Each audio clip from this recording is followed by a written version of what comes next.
వాడుతున్న ఈ కాయిన్ వచ్చేసి ఓన్లీ కాపర్ అండ్ నికెల్ మెటల్తో మాత్రమే తయారైన కాయిన్. బై మిస్టేక్గా మెటల్కి బదులు కాపర్ నికెల్లో తయారైందనమాట. ఇటువంటి కాయిన్స్ని మనము ఓఎంఎస్ కాయిన్స్ అంటారు, అదర్ మెటల్ స్ట్రైక్ అనేసి. ఈ కాయిన్ వాల్యూ వచ్చేసి ప్రజెంట్ కాయిన్ కండిషన్ డిపెండ్ చేసుకునేసి 10,000 నుంచి 20,000 వరకు కూడా ఈ కాయిన్ వాల్యూ ఉంది.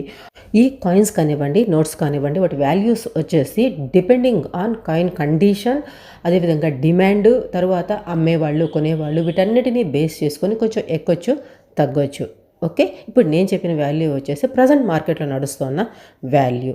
మీకేమనిపించిందో ఖచ్చితంగా కమెంట్స్లో రాయండి. అదేవిధంగా మీ కలెక్షన్లో కానీ ఇటువంటి కాయిన్స్ ఉండి మీరు అమ్మదలుచుకుంటే sirisha.daya@gmail.com ఇది మన మెయిల్ ఐడి అనమాట. ఈ మెయిల్కి మీరు వాటిని పిక్చర్స్ తీసైనా లేదా చిన్న వీడియో తీసైనా షేర్ చేసి మీరు అంతగా అమ్మదలుచుకుంటున్నారో కూడా మెన్షన్ చేస్తే మెయిల్లో డెఫినెట్గా మీకు నేను దాన్ని అమ్మి ఇచ్చేదానికి ట్రై చేస్తాను.